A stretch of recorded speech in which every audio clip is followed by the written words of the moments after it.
there are so many moments in our career, and a lot of them you can't even remember. But I'm going to try and recall a few of them that I felt were really special for us. And before we'd released the debut album, we were a live band. We were coming up. We were having a great time, and we got invited to play the Edinburgh Festival. And we had about 3 weeks of shows at a place called the Gilded Balloon that would start after a comedy night called Late and Live, which was this sort of totally audacious, off-the-cuff, rough as guts comedy night full of, up-and-coming amazing comedians with this heckling crowd. Anyway, they would go till about 1 in the morning, and we were supposed to play after them.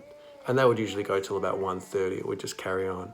And on the first night of our residency there, we were faced with about, like 7 or 8 people in this hall that could fit about 800, and we're supposed to play for like an hour or 2.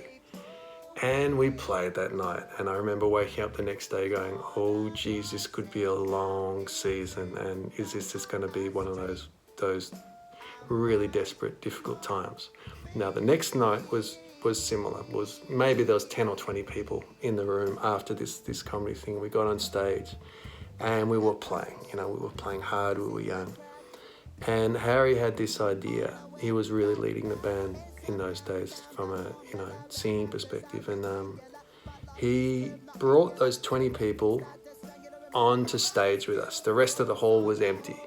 And those 20 people had a great time. We played like an hour with them on stage with us. We were just messing around, playing and really improvising and just having a good time. Now those 20 people went and told their friends the next night, oh, there's this band from Melbourne, they play late, but it's a bit of a scene, And so the night after that there was, maybe 40 people. And they came in, we played as hard as we could. By the end of the week, all of the bands who'd been playing their sets, around that area, and a lot of the comedians would stick around.